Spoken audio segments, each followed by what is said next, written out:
complémentarité de ce débat. Il y a encore des gens dans les couloirs, là?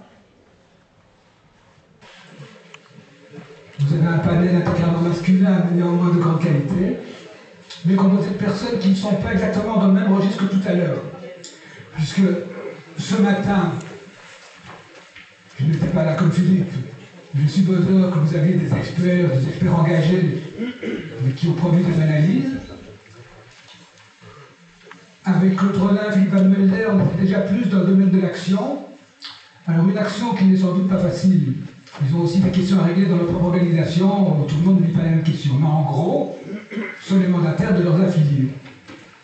Maintenant, nous allons aborder des politiques qui sont dans une action différente, qui doivent gérer bien ou mal des compromis sociaux. Surtout dans ce pays où les lignes de compromis sont extrêmement compliquées. Donc, ce qu'il devrait demander, c'est tout d'abord de réagir, s'ils le souhaitent, à ce qu'ils ont entendu, puis qu'ils ont tous les trois bien écouté les propos de Claude Rollin et Philippe Van Mulder. Ensuite, on leur a posé 3 questions, auxquelles ils sont priés de répondre de façon assez précise. Vous allez voir que la première ne pose pas grand problème, mais c'est important que ce soit dit quand même. Les 2 autres sont plus dans leur propre registre d'acteurs politiques. Et après, ils pourront un petit peu polémiquer entre eux, parce que tout de même, les partis politiques sont aussi un peu en concurrence, et il est tout à fait légitime qu'ils essaient d'expliquer pourquoi des causes partagées, puisqu'on est ici entre gens de gauche, ils la défendent éventuellement mieux que leurs voisins. Donc il y aura 2 interventions. La première où ils vont répondre aux questions et réagir éventuellement à ce que les syndicalistes ont dit, en ignorant leurs 2 voisins. Et puis un 2e tour où ils pourront entrer dans la polémique et se répondre. L'ordre a été tiré au sort pendant la pause. Et je vous donne l'ordre. Celui qui a pris la premier, c'est Georges Géquinet, député fédéral écolo, de la table là-bas, qui est un peu spécialiste de ces questions-là au sein d'Écolo. Le second, c'est David Pestiot, qui est le seul des 3 à ne pas avoir de mandat politique, mais ça peut arriver un jour, on ne sait jamais, et qui est rédacteur en chef de Solidaire depuis encore David, plus directeur, et surtout, on va dire, directeur du service d'études du Parti du Travail de Belgique, du PTB. Et le 3e, c'est Ahmed Lawège, qui a une carrière de fiscaliste. Il était le spécialiste fiscalité à l'Institut Louis van der Velde, et maintenant il est sénateur en plus, imaginez-vous.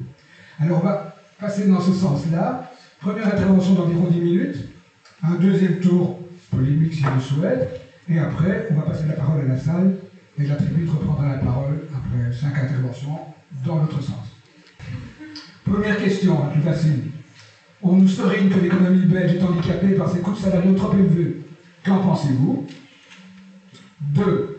Quelles mesures prendre au niveau fédéral belge pour rééquilibrer cette distribution inéquitable via la fiscalité, via l'encadrement plus strict de la communauté professionnelle, via plein d'autres types de TVA sociale ou que sais-je, TVA environnementale. Question 3. Les injonctions européennes, par exemple sur l'index, comme ce n'est pas la seule, vont dans le sens d'un accroissement des inégalités. Peut-on y résister dans la seule Belgique? Et comment inverser la tendance au plan européen? C'est un peu difficile. Voilà. Excuse-moi. Je voulais commencer par m'excuser parce que je n'avais pas augmenté le taux de féminité des intervenants.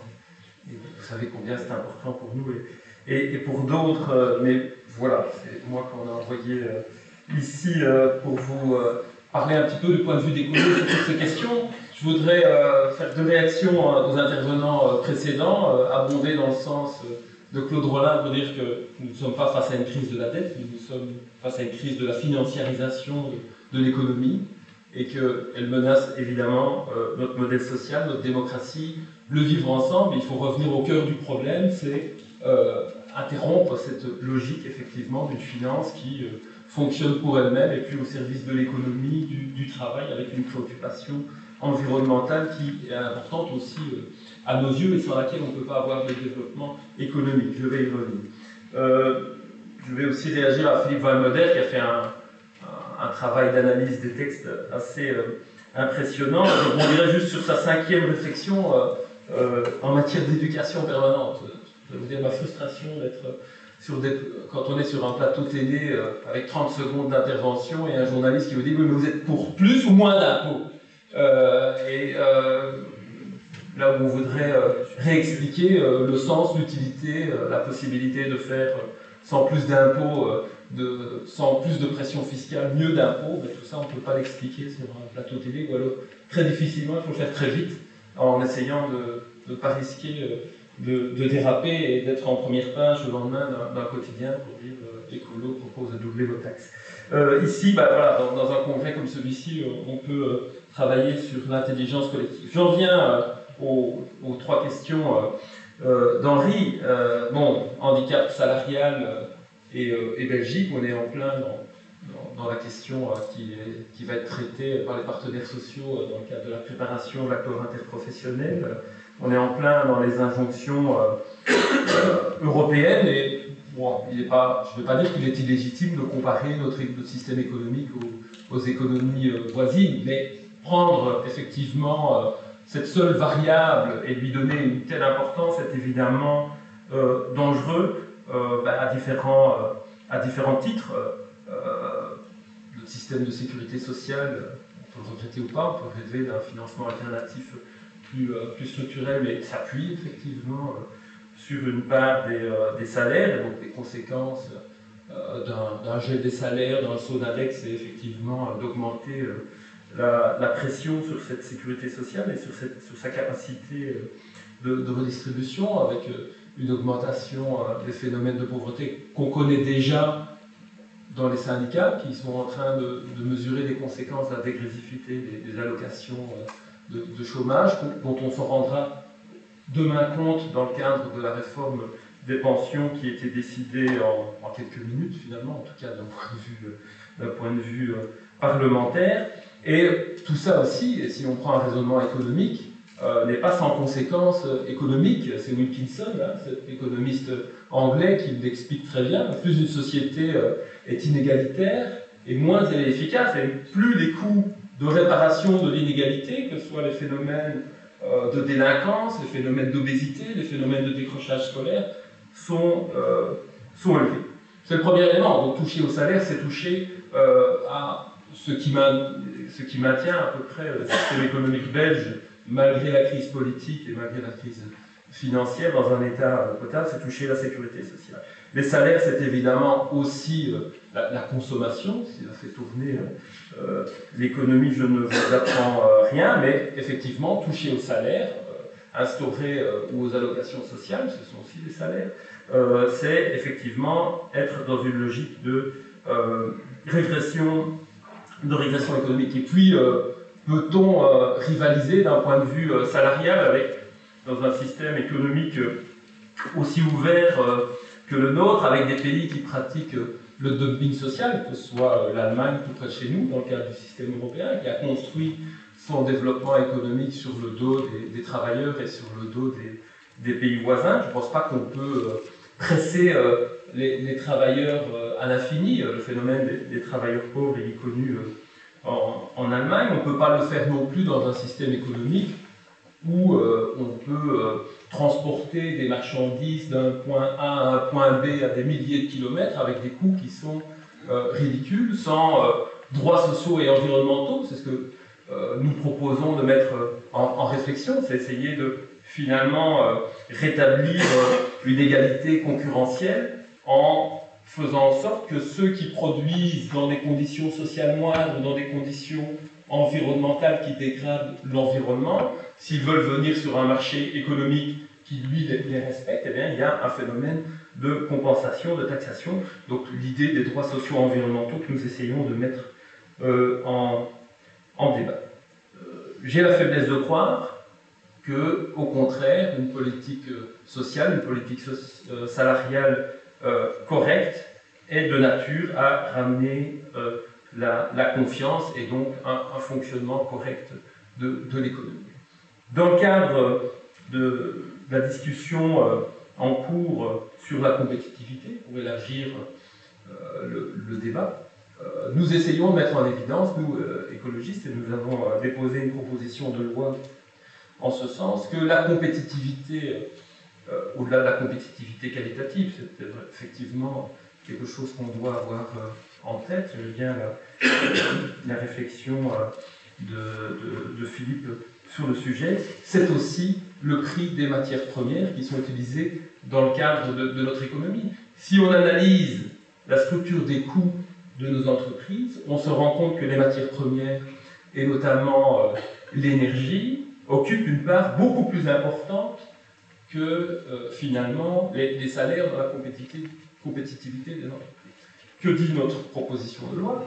Elle dit d'une part que dans le cadre du rapport préalable du Conseil central de l'économie, rapport préalable aux négociations de l'AIP, on doit absolument intégrer ces données de coûts énergétiques, de coûts d'achat de matières premières en Belgique pour pouvoir collectivement, employeurs et travailleurs, se fixer des objectifs d'amélioration de l'efficacité énergétique en la matière, et de même au niveau des conseils d'entreprise, des rapports d'entreprise, pouvoir se fixer des objectifs collectifs qui d'une part diminueront les coûts de production, amélioreront effectivement la compétitivité des entreprises, donneront un peu d'air par rapport effectivement à des politiques salariales et participeront évidemment de l'objectif environnemental, puisque soyons bien conscients que nous vivons un peu sur un stock de matières premières produits au fil de millions d'années que nous sommes en train de gaspiller au détriment des générations futures. Et donc par rapport à la première question,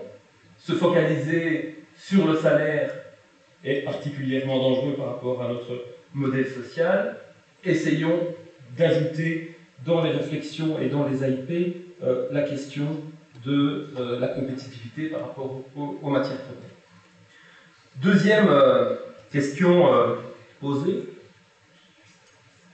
c'est, tu veux bien la reformuler, Henri? Oui, bien sûr.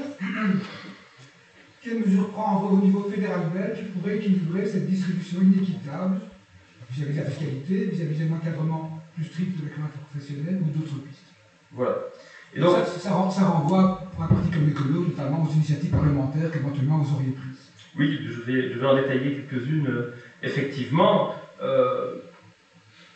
nous posons tous le constat, et je pense que c'est l'idée de ce colloque, que dans la richesse produite, la part des salaires ne fait que diminuer, la part des revenus des capitaux ne fait qu'augmenter, la contribution des revenus des capitaux est absolument insuffisante par rapport aux revenus des salaires qui seuls, ou quasi seuls, servent à financer les mécanismes de solidarité. Et donc nous plaidons de longue date pour un rééquilibrage de nos systèmes fiscaux, pour les rendre plus justes et plus efficaces. Et je dois bien constater qu'au cours des 10 dernières années, avec des politiques emblématiques comme les intérêts notionnels, mais aussi la déduction sur brevet et autres cadeaux, soutien donné aux entreprises, mais sans exigence de contrepartie, on s'est éloigné de cette efficacité et de cette justice de nos systèmes fiscaux. Peut-être quelques initiatives parlementaires que nous avons prises sous forme de propositions de loi qui doivent tendre effectivement à une meilleure contribution des revenus des capitaux au financement des fonctions collectives et de la solidarité. La première et la plus évidente d'entre elles, c'est effectivement la correction du mécanisme des intérêts notionnels qui a créé des effets d'aubaine extraordinaires sous prétexte, et vous avez peut-être lu la carte blanche du père des intérêts notionnels, Bruno Coleman, à ce sujet, donc sous prétexte de remplacer le système des centres de coordination, on a créé une autoroute finalement fiscale sur laquelle peuvent s'engouffrer toutes les entreprises, y compris celles pour lesquelles ça n'a aucun sens économique. Et la GTB a mis en évidence par exemple le cas de Fortum, une entreprise scandinave qui délocalise une fois par an ses profits en Belgique, ne crée pas d'emploi, ne paie quasiment aucun impôt en Belgique, mais peut rentrer après dans son pays en disant j'ai déjà payé en Belgique, pas de double imposition. Bénéfice pour notre économie et pour nos finances quasi nul, perte pour un autre pays européen très fort. Donc il faut absolument corriger ce système en, bon, je ne vais pas détailler notre proposition de loi, en conditionnant en tout cas le bénéfice des intérêts notionnels à l'emploi. Il est choquant de considérer le bénéfice réalisé par ArcelorMittal et les mesures de suppression d'emplois, le bénéfice réalisé grâce aux intérêts notionnels, essayer d'empêcher certains mécanismes fiscaux qui étaient expliqués dans des livres du même Bruno Coleman, préfacé par le ministre des Finances de l'époque, qui permettaient de déduire plusieurs fois finalement les mêmes capitaux, limiter le bénéfice finalement, par exemple, à un tiers des fonds propres de l'entreprise, parce que ça n'a pas de sens au-delà d'un tiers. Je veux dire, il y a nous estimons qu'il y a une surcapitalisation, et puis utiliser le mécanisme éventuellement de façon incitative par rapport à des dépenses qui sont essentielles en recherche et développement, et également pour les plus petites entreprises, les artisans qui, eux, ont une action économique ancrée dans la réalité. Deuxième élément, c'est effectivement toutes les formes de contribution, je vais être trop long, des capitaux, taxation des plus-values spéculatives de façon dégressive, parce qu'on a besoin d'investissements, effectivement, mais le problème, ce sont les investissements à court terme qui ont un but spéculatif. Des réformes réelles en matière financière, hein. Vous savez, il était très actif dans la commission Dexia, ça fait 1 an maintenant, c'est aujourd'hui l'anniversaire du deuxième crash de Dexia, mais en termes de réforme, séparation des métiers bancaires, on n'en est nulle part. C'est orienter les fonds de pension pour que l'argent des travailleurs serve à l'économie, c'est créer ce livret vert également qui permet de finalement mobiliser l'épargne des citoyens vers l'économie réelle. C'est lutter contre la fraude et les paradis fiscaux. C'est également le taxe sur les transactions financières qui me permet de faire le lien vers la troisième question, pour respecter mon temps de parole. C'est effectivement le contexte européen.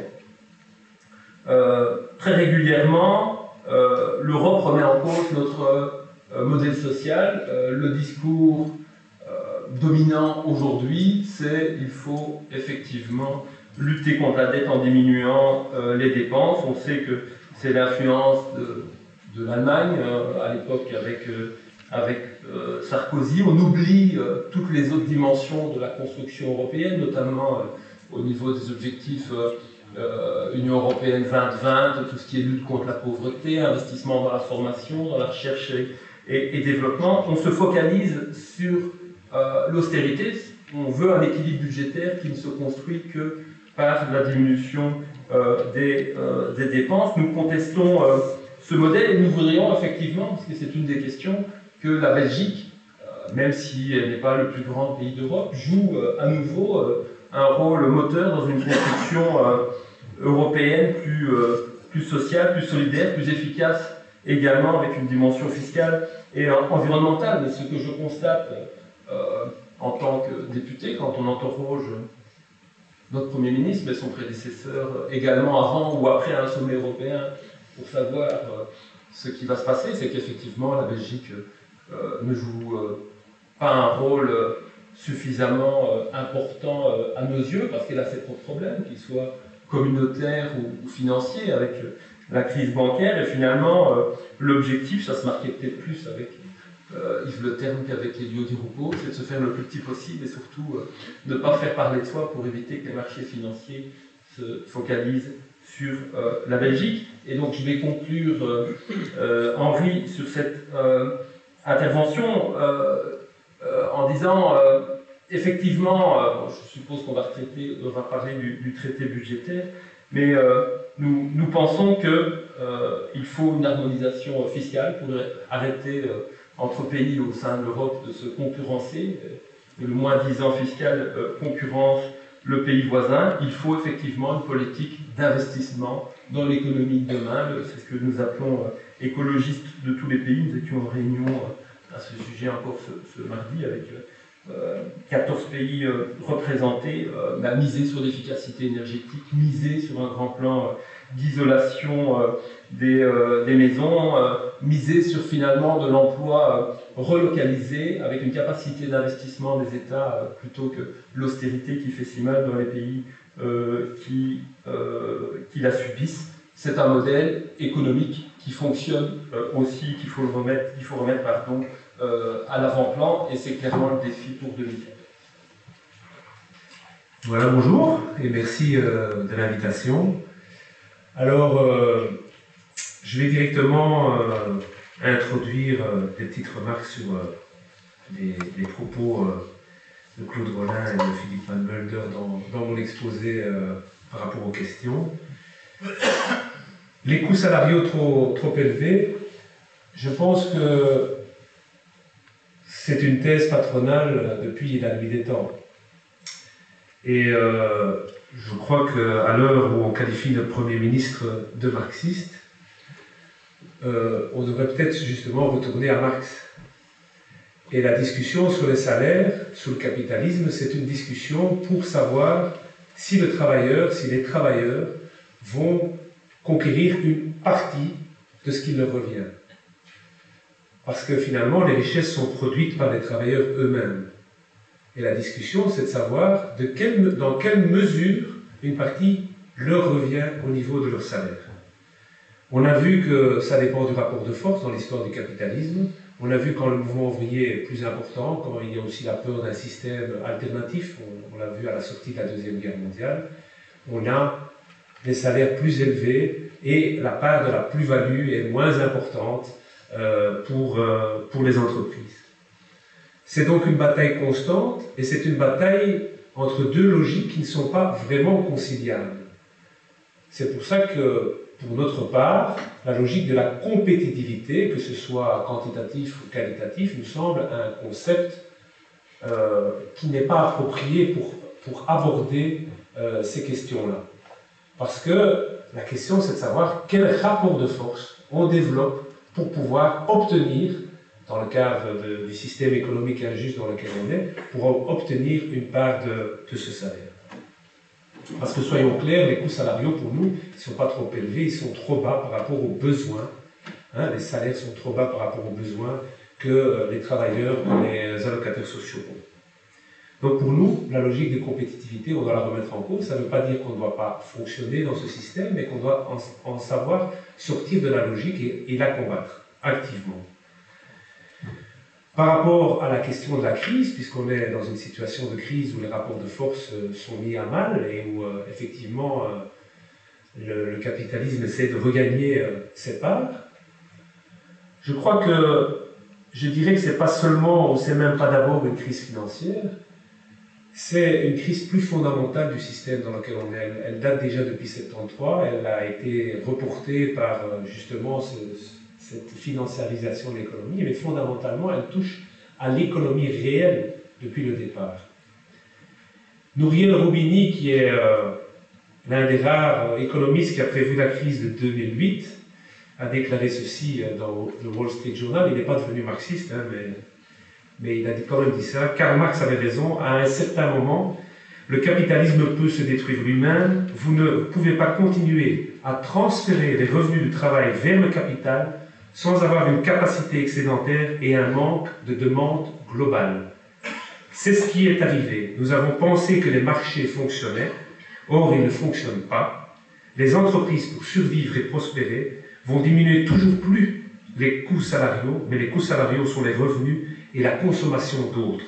Voilà pourquoi il s'agit d'un processus autodestructeur. Je pense qu'en résumé ici, Nouriel Roubini apporte la nature même du système dans lequel on est et qu'en tout cas la diminution des coûts salariaux, comme on dit, va nous enfoncer encore plus dans la crise. Et que donc, effectivement, il faut le combattre. Troisième élément de réflexion sur ce thème des coûts salariaux, c'est que moi j'ai envie d'introduire un nouveau thème. Je pense que c'est aussi un thème courant, mais qu'on ne met plus à l'honneur, c'est-à-dire on parle des coûts salariaux, parlons des coûts du capital. Donc traditionnellement, je crois que quelqu'un l'a rappelé, je pense que c'est Philippe Van Mulder, avec la maxime de Schmitt, classiquement on dit les profits, les investissements, les emplois, etc. Or la réalité aujourd'hui n'est pas du tout celle-là, on l'a rappelé. Et aujourd'hui, on peut dire que les entreprises sont les esclaves de ces coûts du capital, c'est-à-dire les dividendes, ces fameux rapports de 15%. Pour vous donner un exemple, c'est une citation d'un journal marxiste bien connu, de tête. Les multinationales européennes non financières ont atteint un record de 500 milliards d'euros de bénéfices ce qui représente une augmentation de 30% comparée à la fin de 2007, à la veille de la crise. Les entreprises belges et européennes font des réserves en liquidité comme elles ne l'ont jamais fait auparavant. Elles estiment l'incertitude trop grande pour reprendre d'ores et déjà leurs investissements. Et que font-ils avec ces liquidités? Ils les placent sur les marchés financiers. Ça, c'est la réalité aujourd'hui du capitalisme. C'est un capitalisme parasitaire, malin, qui met son argent en bourse et qui essaie de trouver dans les marchés financiers le moyen de s'en sortir. C'est le Conseil central de l'économie, autre institut marxiste bien connu, qui le dit. On observe une certaine modification dans la composition de l'excédent brut d'exploitation des sociétés sur la période 96-2009. La part des dividendes, écoutez bien, versés net, augmente et passant de 20,3% à 41,5%. Autrement dit, il y a eu un transfert massif du travail vers le capital, et dans ce capital, on a versé ça sous forme de dividendes à des actionnaires qui ont réinjecté dans la finance. Et donc, ça c'est l'enjeu, et ça c'est le fond de ce que nous appelons les coûts du capitaux, et c'est ces coûts du capitaux qu'il faut absolument mettre en cause, au lieu de mettre en cause les coûts salariaux. Alors, la deuxième question, comment remédier à ces inégalités? Je pense que Claude Rollin et Philippe Van Mulder l'ont souligné, il s'agit d'une question de rapport de force. Une question de rapport de force est d'abord sur la question des salaires. On l'a dit, si on veut briser cette logique de compétitivité, il faut que le monde du travail réclame son dû et ne soit pas bloqué dans une logique de tenir compte d'une compétitivité et part à partir de ses besoins. Dans ce sens-là, je pense que les revendications des syndicats de hausse du salaire minimum, de hausse des salaires, du maintien à l'index sont évidemment des revendications légitimes. Et j'ajouterais que la question, et là on parle alors législatif, que la loi de 1996 sur la norme salariale en Belgique est une loi qui au départ était une loi un peu indicative, qui a guidé les premiers accords interprofessionnels. On essayait d'encadrer, de permettre, ou en tout cas une certaine augmentation suivant une certaine marge. Aujourd'hui, on voit que, quand on voit l'évolution de ces accords interprofessionnels, on voit que de plus en plus, la norme devient contraignante, et que de plus en plus, la norme est de plus en plus faible. C'est-à-dire que l'augmentation salariale au-dessus de l'index devient de plus en plus faible. On en vient aujourd'hui quasiment au dernier accord interprofessionnel, 0,3% sur 2 ans, c'est-à-dire un quasi-blocage salarial au-dessus de l'index. Donc il nous semble qu'on doit revoir cette loi de 96, on doit même à notre avis l'abroger, parce qu'elle enferme la logique de négociation dans une logique de compétitivité. Et je crois que là, on doit réussir en période de crise, à avancer des nouvelles revendications, et des revendications aussi offensives.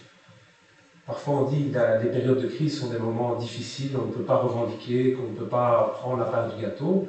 C'est aussi en période de crise que le mouvement ouvrier a eu des avancées. On peut penser par exemple au Front populaire dans les années 30, qui succédait aussi à une période de crise, enfin qui était en pleine période de crise, mais qui succédait à une période de résignation et d'apathie du mouvement ouvrier.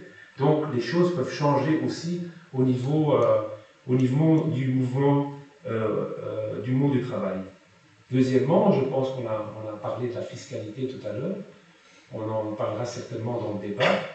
Je pense qu'effectivement, on doit remettre en cause toute une série de mécanismes qui font aujourd'hui que nos entreprises sont des véritables assistés fiscaux.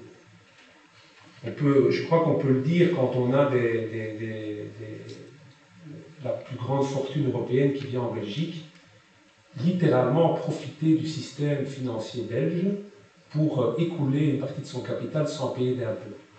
Si vous avez vu l'émission hier de France 2, Complément d'enquête, vous avez vu sans doute un membre de notre service d'études, Marco Vanès, expliquer comment LMVMH Finance France Belgique a fait 63 millions de bénéfices et a réussi à en payer 487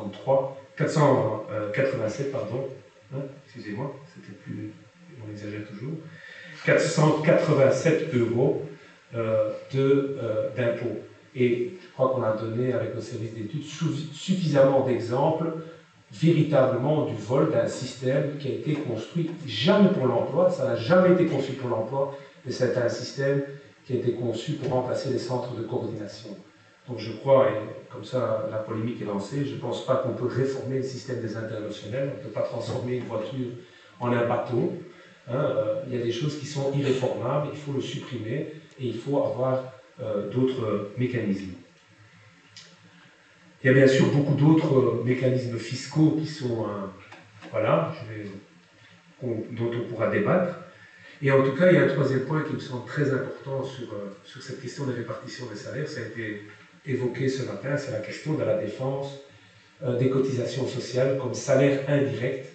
Ce n'est pas simplement une question de défense des salaires nets, ce n'est pas seulement une question de fiscalité à revoir, mais c'est aussi une question de préserver ces cotisations sociales qui font partie du salaire et qui sont le ciment de notre sécurité sociale. Alors troisièmement, c'est la question de la Belgique et de l'Europe. Je pense que si on veut un mouvement, et effectivement en Belgique on ne peut pas tout changer, la première chose qu'il faut faire, et là je m'adresse directement à mes collègues politiques à la table, on ne peut pas se plaindre de l'Europe si on n'en conteste pas les traités. C'est-à-dire que je crois que les partis qui se disent de gauche doivent aujourd'hui voter contre donc le traité européen budgétaire qui a été négocié avec Merkel et Sarkozy. Il faut être cohérent, il faut le rejeter, et je pense qu'on n'est pas le seul, et on n'est pas en Belgique les seuls, en Europe les seuls à réclamer le rejet de ce traité européen. Je constate, en tout cas, peut-être que Georges va me rassurer, mais que l'écolo ne sait pas, d'après Emilios, sa position. J'ai entendu qu'en tout cas en France, ils étaient contre, même si Cohn-Bendit est pour. Le PS, visiblement, a décidé de l'accepter, mais comme en France, en tout cas en France, il a la majorité et il l'a accepté. Et je regrette en tout cas qu'on n'est pas dans une logique d'amplifier un mouvement qui existe dans plusieurs pays pour rejeter ce traité et pour empêcher le vote de ce traité budgétaire qui est en fait l'austérité coulée sous forme de loi immuable. Deuxième point, je pense, comme Philippe Van Mulder et Claude Rollin l'ont dit, qu'on a besoin d'une réaction européenne, on a besoin de lutte commune, on a besoin de réaction au niveau européen. Je pense aussi que ça commence par le soutien aux luttes qui existent. Donc ce week-end, enfin la dernière semaine, on a eu des manifestations en Espagne, on a eu des manifestations en Grèce, on a eu des grèves, une grève générale en Grèce, on a eu le Portugal, on a eu même 40 000 personnes qui ont manifesté en Allemagne pour demander un impôt sur la fortune. Je crois qu'on doit beaucoup plus faire connaître ces luttes et on doit aussi pouvoir avoir des solidarités entre ces luttes. Je pense que le monde du travail s'est construit en Belgique, le monde syndical s'est construit à travers cette solidarité par rapport aux luttes. Je crois qu'on doit le développer et on doit soutenir les initiatives qui vont dans ce sens-là. Pour les mineurs asturiens, pour les sidérurgistes grecs, pour les femmes qui se battent à Sanofi pour la lutte contre le géant de la pharmacie. Je crois que tout ça, ça mérite de défendre, mais je pense que ça ne doit pas nous paralyser à défendre nos acquis ici au nom du fait qu'on ne sait rien obtenir par rapport à l'Europe. On a vu, je pense, dans la défense de l'index, qui est quand même une exception européenne, qu'on sait tenir des choses malgré l'Europe et que j'espère on va continuer à pouvoir le défendre et on peut l'espérer le généraliser.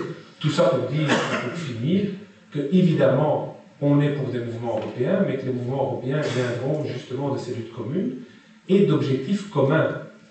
Je crois que le monde du travail a réussi à imposer la journée des 8 heures à travers un long combat. C'était un combat international, c'est un combat où on a même décrété un jour de lutte, le 1er mai, pour obtenir ces 8 heures. Je crois que c'est cet esprit-là qu'on va reprendre aujourd'hui pour demander des augmentations salariales, pour rejeter l'austérité et pour faire payer ceux qui sont responsables de la crise. Et croyez-moi, ceux qui se sont battus pour la journée des 8 heures, ils ont aussi entendu la compétitivité.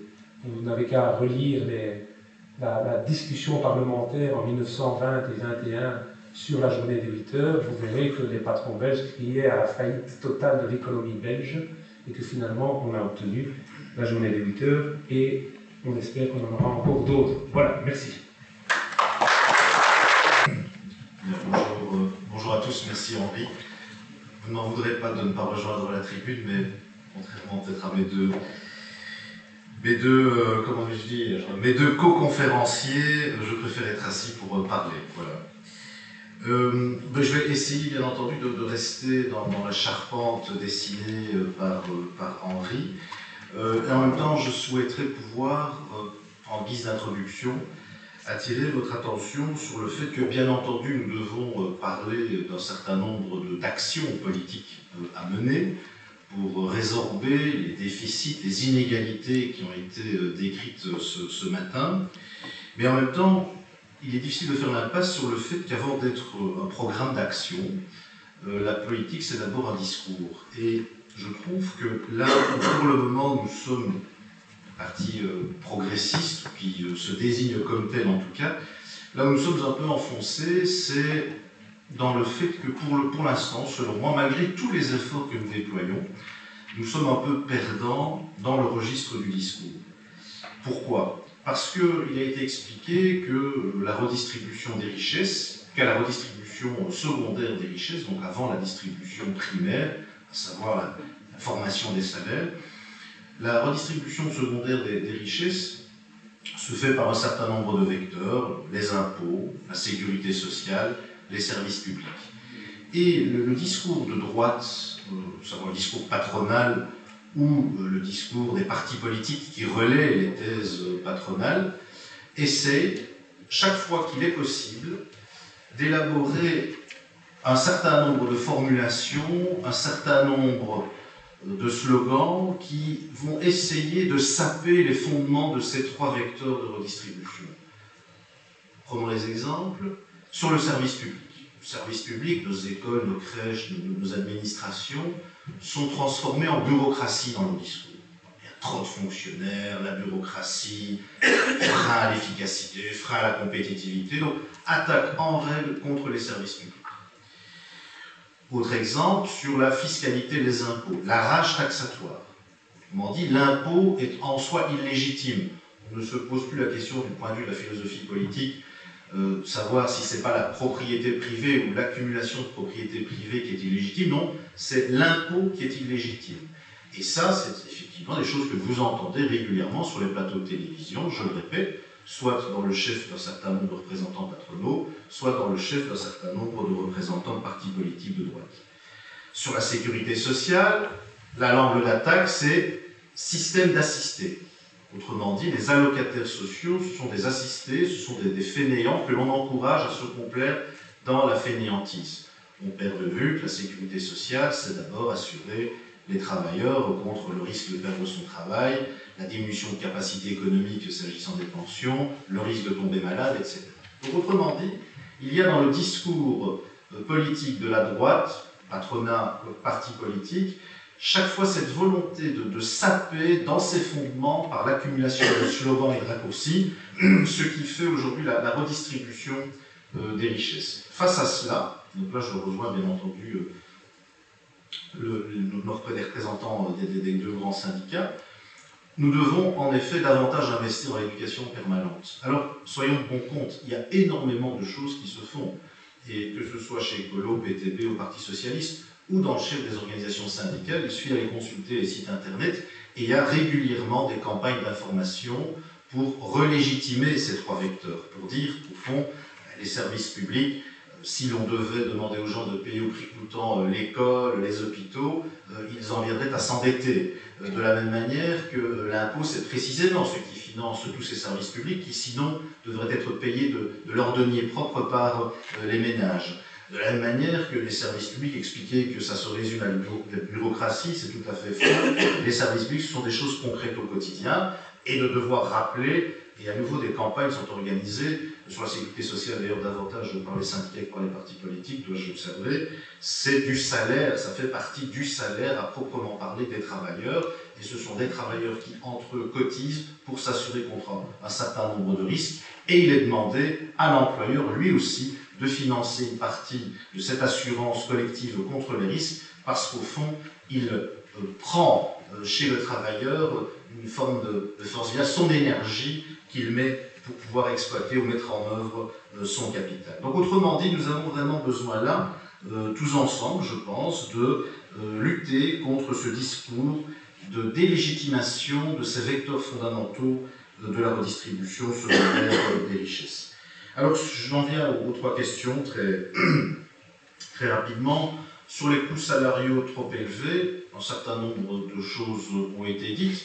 Je voudrais juste attirer votre attention sur le fait que le rapport du Conseil central de l'économie prend toujours soin de situer son analyse dans une perspective dynamique. Évidemment, sur les bancs patronaux, qu'est-ce qu'on va dire? On va dire, pour le moment, là, au moment où nous posons notre constat, la Belgique aurait des coûts salariaux plus élevés que ses pays voisins. Sauf que le Conseil central de l'économie explique qu'il y a dans un certain nombre de pays voisins des processus de rattrapage. C'est vrai en Hollande, et on le perçoit progressivement également en Allemagne, où la contestation syndicale commence à se faire jour. Donc attention à ne pas se laisser enfermer dans des constats qui soient statiques. Non, l'évolution des, entre guillemets, coûts salariaux doit toujours s'envisager dans une perspective dynamique. Mais plus fondamentalement, il faut sortir, je dirais, du schéma de discussion dans lequel on cherche à nous enfermer. Il faut pouvoir rappeler aux patrons qu'ils sont subsidiés très directement par les pouvoirs publics, 2,5 milliards d'euros de subsides alloués par les régions. Il faut rappeler que le fédéral leur alloue un certain nombre d'exonérations fiscales et sociales. Fiscales, les dispenses pour la recherche scientifique. Fiscales, s'agissant d'un certain nombre de niches fiscales dont ils profitent ou dont ils ont profité, comme les intérêts notionnels. Au niveau des exonérations de cotisations sociales, je ne vais pas vous faire un cours ici sur les milliards d'euros qui sont accordés aux patrons en termes d'exonération de cotisations sociales, mais ça fait un volume de moyens financiers dont l'État accepte de se priver pour soutenir précisément les sociétés et les entreprises. Je ne rentre pas dans le débat ici de la pertinence de toutes ces mesures, nous pourrions effectivement les reprendre une à une, mais nous sortirions du champ du débat. Donc autrement dit, il faut pouvoir faire l'inventaire, non pas simplement des coûts salariaux comparatifs avec les pays voisins, mais de toutes ces aides dont profitent les sociétés et les entreprises, et qui leur assurent par rapport aux pays voisins une position entre guillemets concurrentielle plus avantageuse.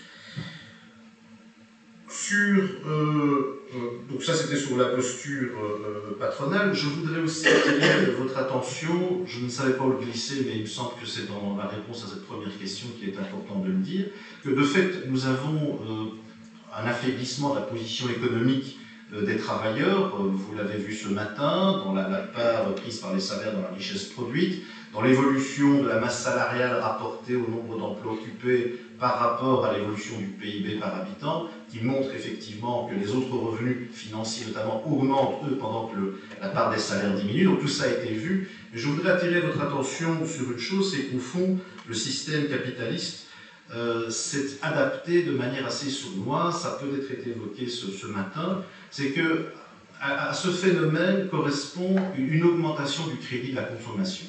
Donc autrement dit, la perte, je n'aime pas l'expression, mais je pense qu'au fond c'est celle qui, quelque part, permettra de mieux comprendre ce que je veux exprimer, la perte de pouvoir d'achat, la perte de capacité économique des travailleurs a été suivie par une augmentation de l'endettement des ménages. Donc autrement dit, on a facilité, je dirais, le remplacement de la perte d'un pouvoir économique réel par un pouvoir économique virtuel. Ce qui, bien entendu, a des conséquences aussi dans les rapports de travail, parce qu'un travailleur qui est endetté est un travailleur qui est peut-être moins mobilisable pour les luttes ouvrières, pour les luttes de travailleurs dans le rapport au patron. Et donc, à un certain moment, quand un délégué syndical m'explique qu'un de ses affiliés va voter pour Reinders parce que Reinders lui dit qu'il va augmenter son salaire poche, et qu'en augmentant son salaire poche, il aura bien besoin de cet argent pour faire face à ses factures et à ses dettes, eh bien, vous comprenez que cette évolution est aussi de nature à induire un recul, je dirais, de la nécessaire solidarité qui doit exister entre les travailleurs pour faire face, je dirais, au banc patronal. Donc, attention à ce phénomène de précarisation par l'endettement, c'est quelque chose qui est fondamental. Je fais une petite approche ici au niveau européen, c'est que, avant la crise financière, l'OCDE, c'est pour vous dire le sérieux de ces institutions, expliquait qu'un des mots belges, c'était notre droit de la consommation trop restrictif. C'est qu'au fond, la Belgique réglementait trop le droit des consommateurs, l'accès au crédit à la consommation. Eh bien, au fond, on se rend compte que si le même corpus juridique avait existé aux États-Unis, loin s'en faut, nous n'aurions peut-être pas eu la crise des subprimes aux États-Unis. Donc, autrement dit, non seulement nous devons maintenir, je dirais, un droit de la consommation et un droit notamment de l'accès au crédit à la consommation particulièrement strict, mais peut-être qu'il faut aussi, et je vais déposer des propositions de loi en ce sens, le renforcer. Deuxième point sur le rééquilibre pour faire face à ce phénomène, à ce processus de distribution inégale des revenus. Alors bien entendu, de fait, c'est d'abord au sein de l'entreprise que le combat se mène, et c'est aussi dans la solidarité intersectorielle entre les travailleurs d'une part et le patronat d'autre part, car je suis tout à fait d'accord pour considérer, quoi qu'on fasse, qu'il y aura toujours une tension irréductible entre le travail et le capital, quoi que l'on fasse. Par rapport à cela, donc au-delà des discours consistant à dire que voilà, il faut renforcer les processus de solidarité entre travailleurs, etc., je m'interroge sur une chose et je fais une proposition concrète. La question sur laquelle je m'interroge, c'est que si, là je m'adresse à nos amis des syndicats, c'est que je fais un calcul très simple. Pour le moment, au Parlement fédéral, Georges Elkiné le sait, en comptant très large, mais vraiment très large, vous avez une cinquantaine de députés fédéraux qu'on peut considérer comme étant progressistes. Mais je compte vraiment très très très large. Donc ça veut dire 1 sur 3. C'est-à-dire qu'on est en minorité au niveau du Parlement fédéral. Et pourtant, quand on additionne, calcul théorique, et quand on additionne le nombre d'affiliés de la CSC, avec le nombre d'affiliés de la FGTB, c'est une petite pique que je vous lance, on pourrait peut-être éventuellement même rajouter, pourquoi pas, les affiliés d'autres syndicats. On devrait avoir une majorité absolue au Parlement fédéral si on part du postulat que tous les affiliés ont plus de 18 ans, ce qui n'est pas le cas. Donc c'est une analyse purement théorique que je fais. Tout ça pour vous dire que malheureusement aujourd'hui, nous avons même parmi les affiliés dans les organisations représentatives de travailleurs, nous avons des gens qui votent à droite, que ce soit pour la NVA ou que ce soit pour d'autres partis. Et donc, le travail d'éducation permanent que nous devons faire, tant sur le plan politique que sur le plan syndical, est capital, si je puis dire. Il faut vraiment s'y atteler, car il est incompréhensible qu'avec un taux de syndicalisation, c'est-à-dire de conscientisation nominale, faciale des travailleurs dans la nécessité d'être solidaires entre eux pour pouvoir mener des luttes, on en arrive à être minoritaire, je parle des progressistes, au niveau du Parlement fédéral. Alors, équilibrer la distribution est inégale, bien entendu, ça passe aussi par la redistribution secondaire. Sur la fiscalité, clairement, gardons encore 2 minutes, gardons à l'esprit les 2 dimensions de l'équité fiscale, l'équité horizontale et l'équité verticale. L'équité verticale, c'est de dire que chacun doit contribuer en fonction de ses moyens. Qu'est-ce que l'on observe? On observe aujourd'hui que les impôts qui sont anti-redistributifs, les impôts qui sont non progressifs, sont de plus en plus importants. La TVA et les accises ont une part dans la fiscalité qui est de plus en plus importante. Donc ça veut dire que la redistribution des richesses, par le biais de l'impôt, se fait de moins en moins de manière progressiste, de moins en moins progressive, pardon, et progressiste aussi finalement. Et donc autrement dit, nous devons vraiment éviter là, à ce que ce phénomène ne s'amplifie, nous devons même le résorber. Et puis alors il y a l'équité horizontale, qui est de voir qu'un certain nombre de revenus ne font pas partie de l'assiette de la redistribution. Donc ce sont des revenus financiers dont on a vu qu'ils augmentaient dans leur part avec le PIB, qui ne sont pas fiscalisés, qui sont sous-fiscalisés. Les plus-values sur actions, les stock options, etc. Donc autrement dit, il y a à ce niveau-là un travail qui continue à devoir se faire pour augmenter l'assiette des revenus qui contribuent. Ensuite de quoi vous avez deux options politiques. Soit vous utilisez cette manne pour refinancer du service public et vous refaites de la redistribution par du refinancement supplémentaire de services publics. On a des besoins énormes au niveau des écoles par exemple, on prend cet exemple. Soit vous considérez que vous devez alors un petit peu le rendre aux travailleurs et demander aux travailleurs de moins contribuer à la redistribution des richesses. Ce sont des options politiques qui ne sont pas exclusives, vous pouvez faire les deux en même temps bien évidemment. La proposition que je fais aux syndicats, c'est de pouvoir former du mieux que l'on peut les délégués syndicaux qui siègent dans les conseils d'entreprise pour analyser les comptes annuels des entreprises. Et donc pour qu'ils puissent voir et dire, écoutez, vous ne nous la faites pas, vous nous dites que vous êtes incapable de nous faire une augmentation de salaire, nous observons que vous avez du bénéfice, ou nous observons que quand bien même vous ne faites pas du bénéfice, vous vous êtes arrangé par de la planification fiscale internationale pour évacuer vos bénéfices à l'étranger et masquer ainsi, au fond, votre cash flow, votre bénéfice. Donc autrement dit, il faut là aussi en termes d'éducation permanente, faire de l'éducation technique sur le front au niveau du conseil d'entreprise. Alors troisième point, Henri, et je termine, sur l'Europe, que les choses soient claires. Nous ne devons pas accepter que des fonctionnaires européens, tout le respect que j'ai pour des fonctionnaires, mais que des fonctionnaires européens qui ne sont pas élus, mettent des pays entiers sous tutelle budgétaire. Alors de fait, il y a eu un rapport de force politique, Merkel, Sarkozy, etc. Cela étant, je veux aussi être de bon compte. C'est-à-dire que pour moi, des processus d'assainissement des finances publiques, en soi, ça ne me gêne pas. Pourquoi ? On en est aujourd'hui, et il y a une explication, c'est qu'effectivement la crise financière est passée, qu'il y a eu un choix politique qui a été fait, qu'il faut poser, qu'il faut pouvoir reconnaître, d'emprunter pour nationaliser, pour l'instant Dexia, recapitaliser Fortis, avec un développement dont je vous dis qu'il ne me plaît pas. Mais enfin bref, on a emprunté quasiment 20 milliards pour éviter la faillite de notre système bancaire en Belgique.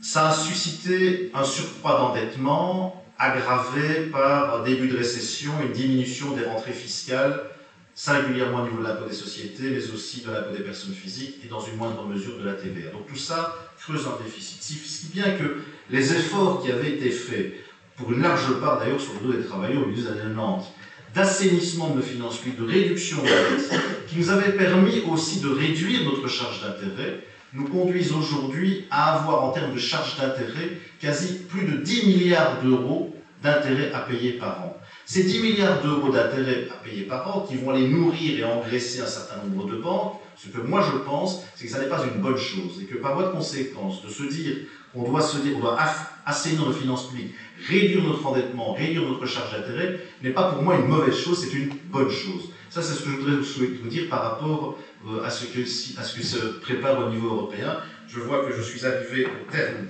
de mon temps de parole, mais nous aurons peut-être l'occasion d'y revenir. Je vous remercie de m'avoir écouté. Nous sommes déjà exprimés sur le fond du traité de façon claire, mais je veux bien le refaire.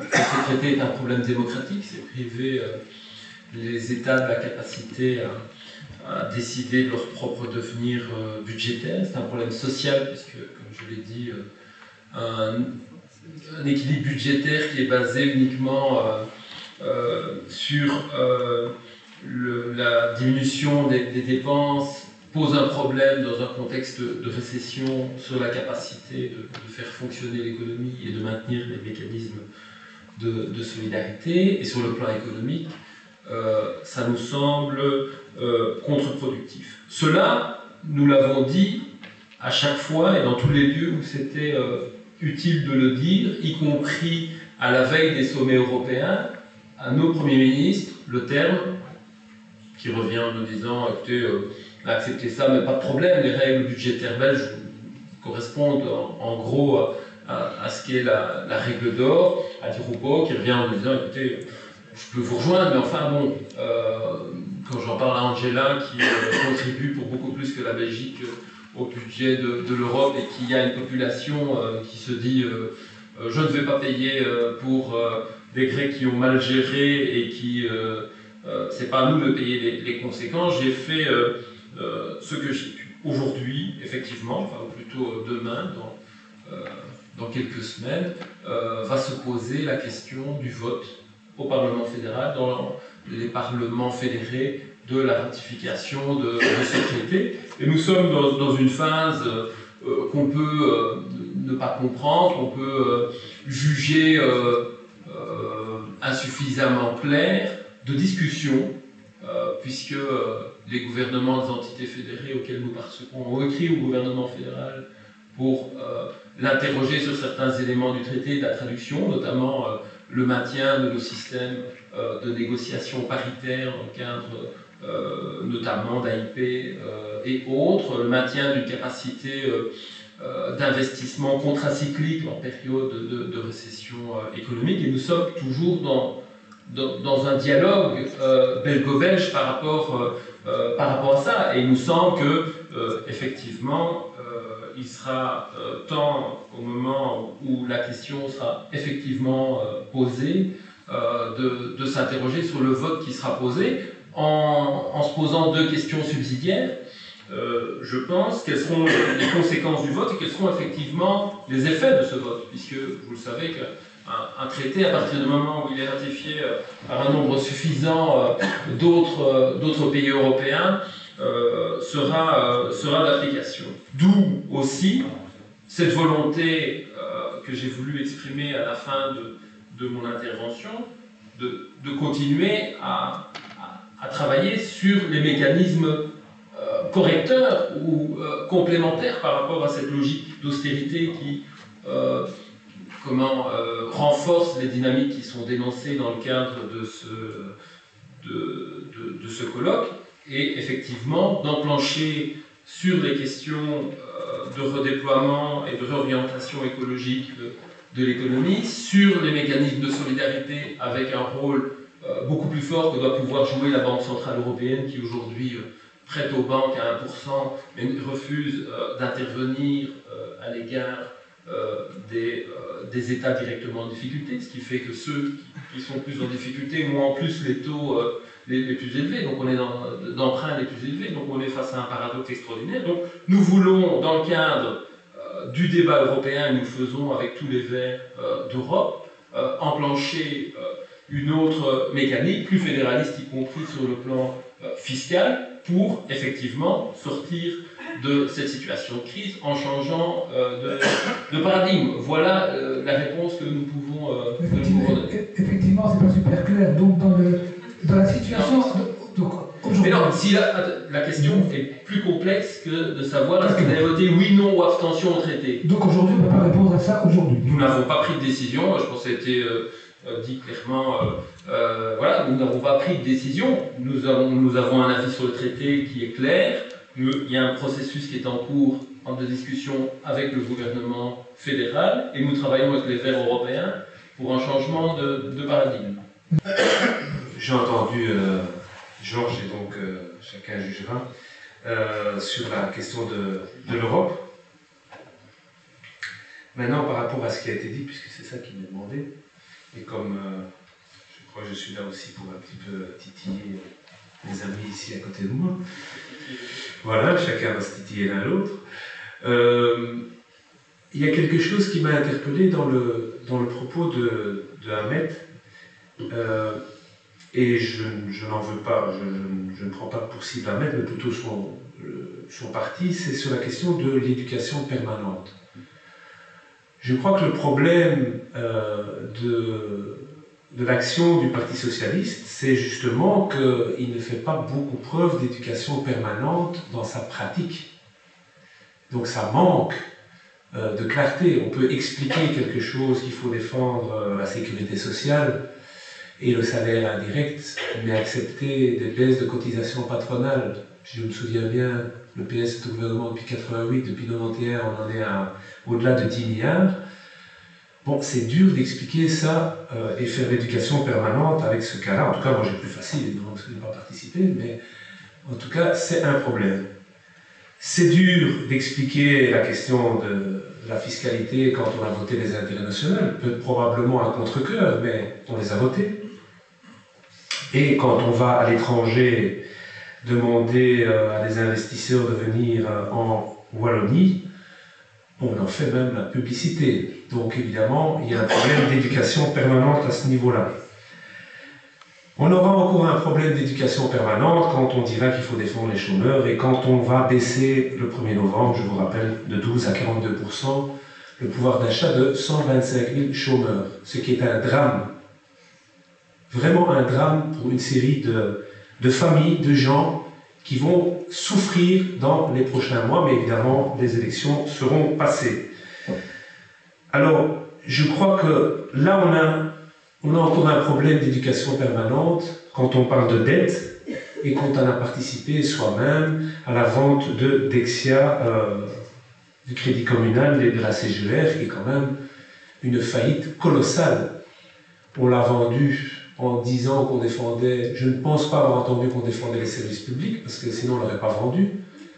Mais aujourd'hui, on a vendu ces deux banques parce qu'elles seraient plus efficaces si elles étaient privées. Aujourd'hui, on a vu qu'en 120 ans, la CGR et le Crédit Communal n'ont pas fait beaucoup d'erreurs, ou en tout cas n'ont pas mené le pays à la banqueroute.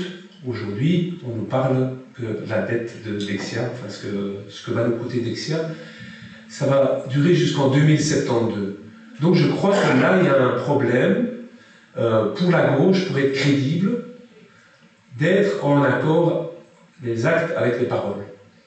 Et je crois que, évidemment, dans des combats, on peut avoir des compromis, ça peut arriver, mais là, il y en a quand même beaucoup, et on arrive en fait à dénaturer. Et ça en vient au deuxième point et à l'interpellation que tu as fait aux responsables syndicaux. Ils ont certainement beaucoup de travail et il y a certainement des choses à faire dans l'organisation syndicale, mais ça, c'est eux qui doivent le faire. Mais je pense que c'est une partie aussi des raisons pour lesquelles il y a des gens qui sont affiliés syndicaux et qui se tournent vers d'autres solutions parce qu'ils ne voient pas un message clair, compréhensible, audible des partis de gauche qui participent au gouvernement. Et donc je crois que ça fait partie aussi du travail qu'on doit faire. Alors sur les comptes annuels des entreprises, je suis tout à fait d'accord avec toi, c'est un élément très important. Et je crois que l'Institut Émile van der Velde devrait se mettre au service aussi des syndicats pour aider à découvrir les comptes annuels des entreprises et à découvrir et à faire de l'éducation permanente sur tous les cadeaux fiscaux qui ont été votés au cours des nombreuses années. Je crois aussi que, et c'est là, je trouve que c'est quand même important, ce n'est pas parce qu'on s'oppose, et là j'en viens à la question de l'Europe, je crois que ce n'est pas parce qu'on s'oppose à l'assainissement budgétaire, qu'on s'oppose au traité européen, qu'on serait contre un assainissement budgétaire, ou qu'on serait pour une dette, voilà, tout est dépensé. Non, on est pour une autre manière d'aborder cette question. On est pour faire payer les gens qui sont réellement responsables de la crise. Et dans ce cadre-là, je pense que le pacte budgétaire est... Je ne comprends pas très bien pourquoi le PS, qui s'est mobilisé à juste titre sur Bolkestein, ne le fait pas maintenant sur le pacte budgétaire. Il met son poids dans la balance. Il a quand même des membres, il a quand même des gens, il peut contester cette affaire. Et on nous a présenté l'élection de François Hollande comme le moment où on allait basculer, où on allait changer le rapport de force en Europe. On attend. On attend et je crois qu'on ne devra pas attendre. On ne doit pas attendre, on devra compter sur nos propres forces pour essayer de changer ça. Maintenant, j'ai toujours l'espoir que la gauche, les partis de gauche gouvernementaux se ressaisissent et qu'on puisse mener des combats communs, ensemble avec les organisations syndicales, pour changer ce rapport de force. En tout cas, nous, on va le faire. Et il me semble aussi qu'il faudra le faire avec beaucoup de détermination, parce que ce qui est devant nous, c'est effectivement une autre période historique que la période que nous avons connue jusque 2008, c'est-à-dire ce sera une période où les crises vont être de plus en plus fortes. On le voit, je pense, dans les pays du Sud, mais on est en train d'avoir ça aussi dans nos pays. Ça se rapproche et on a l'avantage d'avoir l'expérience, d'avoir vu ce qui s'est passé dans les pays du Sud. Et je crois qu'on doit avoir aussi une éducation permanente vis-à-vis des travailleurs en Belgique là-dessus, pour leur parler des conséquences de ces plans de restructuration et de ces plans d'austérité dans les pays européens. Ça passe d'abord par la solidarité avec ces pays. Merci.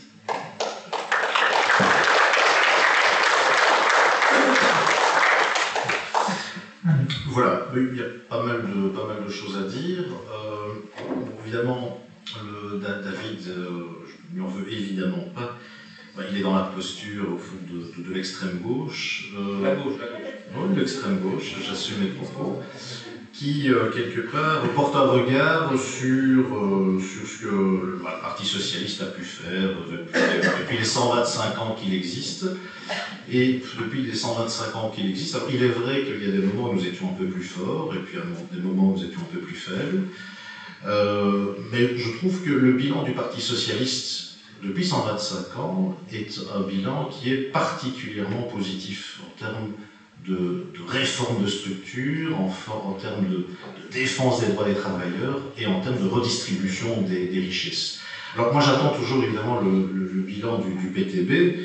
Peut-être qu'un jour vous aurez effectivement des succès électoraux qui vous permettront d'aller négocier un accord de gouvernement avec les partis de droite, voire peut-être même, pourquoi pas, avec les NVA. Et nous verrons alors ce qui en ressortira. Puisque notre objectif politique est de vous substituer à nous, et pourquoi pas, c'est tout le mal que je vous souhaite. Mais moi, le bilan du PS, en bien ou en mal, je le connais. Le bilan du PTB, je l'attends toujours. Et au-delà de cela, ce qui, à un moment donné, moi, m'a fait beaucoup réfléchir, mais j'observe une évolution. Ce qui m'a beaucoup fait réfléchir, moi, c'est un épisode qui s'est passé au Parlement européen, début des années 2000, où un certain nombre de partis progressistes, les socialistes, les Verts, ont à défendre un texte qui vise à demander à la Commission européenne d'avancer sur le dossier de la taxe sur les transactions financières. Et là, on est quelques années avant le déclenchement de la crise des subprimes, et contrairement à ce que certains nombres de gens ont pu dire, on pressentait déjà, rappelez-vous s'il y avait les travaux d'attaque qui mettaient vraiment en garde contre le gonflement de la bulle financière, qui disaient un jour ou l'autre cela va avoir des répercussions dramatiques sur notre tissu économique, et fort de toutes ces analyses, et en relais politique aux travaux d'attaque, il était temps d'agir au Parlement européen pour déposer un texte. Et donc, ces parlementaires se réunissent, déposent un texte, et il a manqué une demi-douzaine de voix pour faire passer ce texte. Et parmi ces voix qui manquaient, bien entendu, la droite européenne s'y est opposée, mais aussi des représentants, alors de ce que tu appelles la gauche, de ce que j'appelle l'extrême gauche. Alors je ne sais pas s'il y avait des gens qui étaient plutôt de l'obédience du PTB, mais il y avait en tout cas des représentants de lutte ouvrière, des représentants de la Ligue communiste révolutionnaire, donc à la Krivine, etc. Alors eux, ce sont des trotskistes, je pense, sauf erreur de ma part. C'est pas tout à fait la même chose que l'école de pensée que vous défendez, mais peu importe. Bref, l'extrême gauche ne nous a été d'aucun secours. Elle nous a même fait perdre 10 ans dans le débat politique au niveau européen sur l'amorce, je dirais, d'une taxe sur les transactions financières au niveau européen. Alors il aura fallu, au fond, la crise financière et les dégâts qu'elle a causés, pour quelque part se dire que finalement c'était peut-être une bonne idée et qu'il fallait la soutenir dès le départ. Mais quelle était la justification de ces députés d'extrême gauche? C'était de dire la taxe sur la transaction financière, c'est un aménagement du système, or nous sommes contre le système. Et donc moi ce que j'ai envie de dire à David, en toute amitié, c'est que bien entendu on peut tirer un boulet rouge sur les partis qui mettent les mains dans le cambouis et qui se disent qu'on va quand même donner un gouvernement à la Belgique plutôt que de laisser choir la Belgique et de la livrer aux séparatistes, aux nationalistes, dont on sait que ça n'est jamais rien de bon pour les travailleurs. Je le dis tout simplement, unissons nos efforts pour porter ensemble des combats. Alors bien entendu qu'on peut dire du Parti Socialiste, oui, mais enfin vous avez accepté des revendications de la droite sur un certain nombre de droits sociaux, mais vous pourriez aussi dire, pour être au fond complet dans votre analyse, que nous avons rehaussé d'1 milliard d'euros. 1 milliard d'euros, j'attends toujours que le PTB ait le rapport de force politique suffisant que pour obtenir cela. 1 milliard d'euros, la fiscalité sur les revenus financiers. J'attends toujours aussi de certains critiques qu'ils puissent reconnaître que nous avons fait sauter une citadelle dans la fiscalisation des plus-values sur action à l'impôt des sociétés. Et je pense qu'inévitablement, parce que nous analysons les comptes annuels aussi, que c'est l'amorce, je dirais, d'un processus qui ira davantage encore vers une mise à contribution des plus-values sur action à l'impôt des sociétés. J'en profite pour faire une petite parenthèse plus personnelle, puisque j'ai eu au fond un petit combat de boxe ces dernières semaines avec un patron flamand. Son groupe a fait en 2011 920 millions de plus-values sur action à l'impôt des sociétés. Je parle de la holding AVH, sans payer 1 euro d'impôt, je ferme la parenthèse. Les intérêts notionnels. Bien entendu qu'il y a d'une part ce que le Parti socialiste fait comme compromis au niveau du gouvernement, et puis son programme politique. Moi je réponds ici des deux. J'assume les compromis que nous faisons, parce que j'appartiens à un parti politique, mais en même temps, je rappelle notre programme politique, c'est-à-dire ce que nous ferions si nous avions une majorité absolue. Difficile à obtenir, mais c'est ça un programme politique. Et nous proposons de supprimer les intérêts notionnels et de les reconvertir en soutien au tissu économique, ciblé sur l'investissement productif et ciblé également sur la création d'emplois et, pourriez-vous lire dans le programme du parti, en concertation avec les partenaires sociaux. Voilà un certain nombre de choses qu'il serait bon de rappeler pour être complet dans la critique que l'on peut faire vis-à-vis du PS. Et je rappelle aussi un certain nombre de combats menés qui nous coûtent au plan électoral. Par exemple, les voitures de société, dont nous avons constaté qu'elles étaient inégalement réparties entre les travailleurs, qu'elles bénéficiaient d'un régime fiscal tout à fait exorbitant et qu'il fallait résorber cet équilibre. Comme il nous coûte également d'avoir avancé sur le secret bancaire. Alors certains diront, oui, mais enfin, c'est pas assez.